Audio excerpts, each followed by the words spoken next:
നമസ്കാർ, ഞാൻ ഹരിത. ഹിന്ദി വിത്ത് ഹരിത എന്ന ചാനലിലേക്ക് എല്ലാവർക്കും സ്വാഗതം. അപ്പം ഇന്നത്തെ ഈ ക്ലാസ്സിൽ പാനി എന്ന കവിതയിൽ നിന്ന് എക്സാമിന് ചോദിക്കാൻ സാധ്യതയുള്ള വളരെ ഇമ്പോർട്ടൻ്റ് ആയിട്ടുള്ള കുറച്ച് ക്വസ്റ്റ്യൻസ് ആണ് ഡിസ്കസ് ചെയ്യാൻ പോകുന്നത്. അപ്പം നമുക്ക് ചോദ്യം വായിച്ചു നോക്കാം. ആവോ ബചത് കരേ പാനി കി, പാനി കെ മഹത്വ പർ പോസ്റ്റർ തയ്യാർ കരേ. ആവോ ബചത് കരേ പാനി കി എന്ന് പറഞ്ഞാൽ വരൂ വെള്ളം സംരക്ഷിക്കാം എന്നാണ്. പാനിക്ക് മഹത്വ പർ പോസ്റ്റർ തയ്യാർ കരേ എന്ന് പറഞ്ഞാല് വെള്ളത്തിന്റെ പ്രാധാന്യത്തെ കുറിച്ച് ഒരു പോസ്റ്റർ തയ്യാറാക്കുക എന്നതാണ് നമുക്ക് ഇവിടെ തന്നിട്ടുള്ള ചോദ്യം. അപ്പൊ നമുക്ക് വെള്ളത്തിന്റെ പ്രാധാന്യത്തെ കുറിച്ച് ഒരു പോസ്റ്റർ എങ്ങനെയാണ് നിർമ്മിക്കുക എന്നുള്ളത് പഠിക്കാം. അപ്പൊ ഇങ്ങനെയാണ് നമ്മുടെ പോസ്റ്റർ വരുന്നത്. അപ്പൊ പോസ്റ്റർ വളരെ കളർഫുൾ ആണല്ലേ, നമുക്ക് കാണുമ്പോൾ തന്നെ ഒരുപാട് ഭംഗി തോന്നുന്നുണ്ട്. അതേപോലെ തന്നെ വളരെ ഭംഗിയായിട്ട് നമുക്ക് എന്ത് ചെയ്യാം, ഇതിൽ എഴുതി കൊടുത്തിട്ടുള്ള വാക്കുകൾ പഠിച്ചെടുക്കാം. അപ്പൊ മുകളില് ഗ്രീൻ കളറിൽ എഴുതിയിട്ടുള്ളത് ആദ്യം വായിക്കാം. ജൽ ജീവൻ കാ ആധാര ഹെ, ജലം ജീവിതത്തിന്റെ അടിസ്ഥാനമാണ് എന്നാണ് എഴുതിയിട്ടുള്ളത്. അപ്പൊ ഓരോ അക്ഷരം ശ്രദ്ധിച്ചിട്ട് എന്ത് ചെയ്യുക, വായിക്കും ചെയ്യുക. നിങ്ങൾ അതെങ്ങനെയാണ് എഴുതേണ്ടതെന്ന് മനസ്സിലാക്കി വെക്കുക. അതിന് താഴെയായിട്ട് വൈറ്റ് കളറിൽ എഴുതിയിട്ടുണ്ട് ജൽ നെഹി തു ഹം നെഹി, ജലമില്ലെങ്കിൽ നാം ഇല്ല. ജലമില്ലെങ്കിൽ എന്തില്ല, നമ്മളില്ല. ജലമില്ലാതെ നമുക്ക് ജീവിക്കാൻ പറ്റോ? ഇല്ല. അപ്പൊ അതാണ് ഇവിടെ എഴുതിയിട്ടുള്ളത് ജൽ നെഹി തു ഹം നെഹി. അതിന്റെ റൈറ്റ് സൈഡിലായിട്ട് റെഡ് കളറിൽ എഴുതിയിട്ടുണ്ട് ജൽ നെഹി തു കൽ നെഹി, ജലമില്ലെങ്കിൽ നാളെയില്ല എന്നുള്ളതാണ്. അപ്പൊ ജലമില്ലെങ്കിൽ നമുക്ക് ജീവിക്കാൻ പറ്റൂ? ഇല്ല. അപ്പൊ ആ കാര്യം എഴുതിയിട്ടുണ്ട്. അതിന് താഴെയായിട്ട് പാനി ബച്ചായേ ജീവൻ ബച്ചായേ, വെള്ളം സംരക്ഷിക്കൂ ജീവിതം രക്ഷിക്കൂ എന്നുള്ള ഒരു മെസ്സേജ് അവിടെ കൊടുത്തിട്ടുണ്ട്. അതിന് താഴെയായിട്ട് പാനി ഹി ജീവൻ ഹെ, വെള്ളം തന്നെയാണ് ജീവിതം എന്ന് എഴുതി കൊടുത്തിട്ടുണ്ട്. അപ്പൊ ജലം സംരക്ഷിക്കുന്നതിനെ കുറിച്ചിട്ട് പോസ്റ്റർ വന്നു കഴിഞ്ഞാൽ എങ്ങനെയാണ് ഉത്തരം എഴുതേണ്ടതെന്ന് മനസ്സിലായല്ലോ. അപ്പൊ ഇതിലുള്ള ഓരോ കാര്യങ്ങളും നിങ്ങൾ എന്ത് ചെയ്യുക, എഴുതി പഠിച്ചിട്ട് തന്നെ പരീക്ഷയ്ക്ക് പോവുക.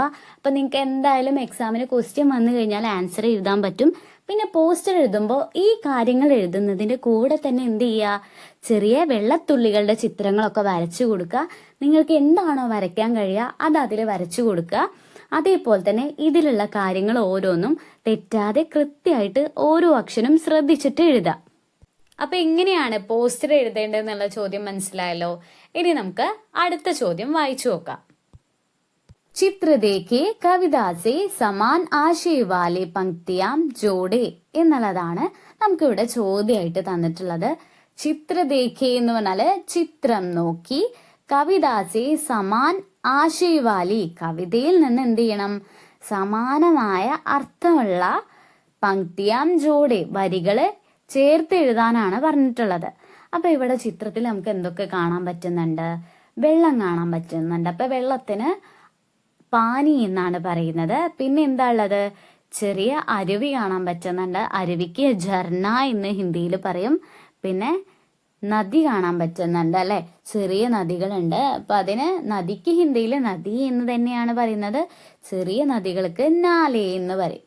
അപ്പൊ ഈ ചിത്രത്തിന് അനുയോജ്യമായത് ഏതാണെന്ന് നമുക്ക് ഇപ്പൊ എടുത്തെഴുതാം. അപ്പൊ ഈ ചിത്രത്തിന് സമാനമായ അർത്ഥമുള്ള വരികൾ ഇതാണ്. പാനി സേ ഹി ബഹത്തെ ജർനെ നദിയാം നാലേ ബഹത്തെ എന്നാണ്. അതായത് വെള്ളം കൊണ്ടാണ് അരുവികളും നദികളും ചെറു നദികളും ഒഴുകുന്നത് എന്നാണ് ഈ വരിയിൽ പറയുന്നത്. അപ്പൊ എക്സാമിന് ഇങ്ങനെ ഒരു ചിത്രം കണ്ടു കഴിഞ്ഞാൽ എന്ത് ചെയ്യാ, ഈ വരി കൃത്യമായിട്ട് എടുത്തെഴുതാം. അപ്പൊ ഇനി നമുക്ക് താഴെ തന്നിട്ടുള്ള ചിത്രം നോക്കി അതിന് സമാനമായ അർത്ഥമുള്ള വരി ഏതാണെന്ന് എടുത്തെഴുതാം.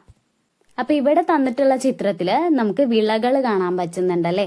നെൽക്കതിരുകളൊക്കെ പച്ച നിറത്തില് നല്ല ഭംഗിയായിട്ട് ചിത്രമായിട്ട് നമുക്ക് തന്നിട്ടുണ്ട്. അതേപോലെ തന്നെ തെങ്ങുണ്ട്, വാഴയൊക്കെ നമുക്ക് കാണാൻ പറ്റുന്നുണ്ട്, മരങ്ങളുണ്ട്. അപ്പൊ അതിനനുയോജ്യമായിട്ടുള്ള വരി ഇപ്പൊ എടുത്തെഴുതാം. പാനീസി ഫസലി ഉഗ്തി ഹരവൻ ഉപവൻ ഫൽത്ത എന്നുള്ളതാണ് ഈ ചിത്രത്തിന് അനുയോജ്യമായിട്ടുള്ള വരി. അതായത് പാനീസേ ഫസലി ഉഗത്തി, വെള്ളം കൊണ്ടാണ് വിളകള് വളരുന്നത്. ഹർവൻ ഉപവൻ ഫൽത്ത, എല്ലാ വനങ്ങളും തോട്ടങ്ങളും പുഷ്പിക്കുന്നത്. അതായത് എന്തുകൊണ്ടാണ്, വെള്ളം കൊണ്ടാണ് നമ്മുടെ ഇവിടെ മരങ്ങളും തോട്ടങ്ങളും ഓരോ വിളകളും ഉണ്ടാകുന്നത് എന്നാണ് ഈ വരിയിൽ പറഞ്ഞിട്ടുള്ളത്.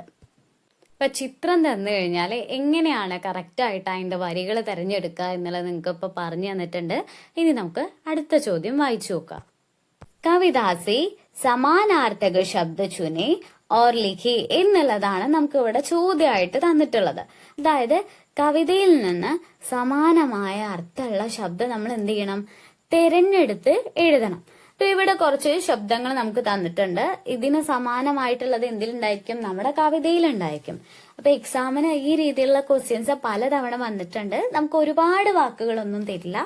ഏതെങ്കിലും ഒരു, ഇപ്പൊ ഇവിടെ തന്നിട്ടുള്ള ജംഗിൾ അല്ലെങ്കിൽ താലാബ് എന്നുള്ള ഏതെങ്കിലും ഒന്ന് തന്നിട്ട് എടുത്തെഴുതാനുള്ള ചോദ്യമായിരിക്കും. അപ്പൊ നമുക്ക് ഇവിടെ തന്നിട്ടുള്ള ഓരോ വാക്കും വായിച്ച് അതിന് സമാനമായിട്ടുള്ള അർത്ഥം ഏതാണെന്ന് എടുത്തെഴുതാം. അപ്പൊ ഇവിടെ ഓരോന്നിന്റെയും മീനിങ്ങും അതേപോലെ സമാനമായിട്ടുള്ള അർത്ഥവും ഞാനിവിടെ എഴുതി കൊടുത്തിട്ടുണ്ട്. ജംഗിൾ എന്ന് പറഞ്ഞാൽ കാടാണ്. അപ്പൊ നമ്മുടെ കവിതയില് വൻ എന്നുള്ള വാക്കാണ് അതിന് സമാനമായിട്ട് വന്നിട്ടുള്ളത്. അടുത്തത് താലാബ്. താലാബ് എന്ന് പറഞ്ഞാൽ കുളമാണ്. കവിതയില് താൽ തലയ്യ എന്നാണ് വന്നിട്ടുള്ളത്. അടുത്തത് സൻസാർ. സൻസാർ എന്ന് പറഞ്ഞാല് ലോകം എന്നാണ്. നമ്മുടെ കവിതയില് ജഗ് എന്നുള്ള വാക്കാണ് അതിനായിട്ട് യൂസ് ചെയ്തിട്ടുള്ളത്.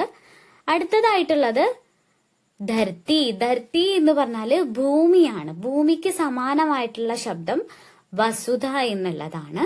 പിന്നെ നമുക്ക് താഴെയുള്ളത് വായിച്ചു നോക്കാം. മേഘ്. മേഘ് എന്ന് പറഞ്ഞാല് മേഘമാണ്. മേഘത്തിന് നമ്മുടെ കവിതയിൽ യൂസ് ചെയ്തിട്ടുള്ളത് ബാദൽ എന്നുള്ള വാക്കാണ്.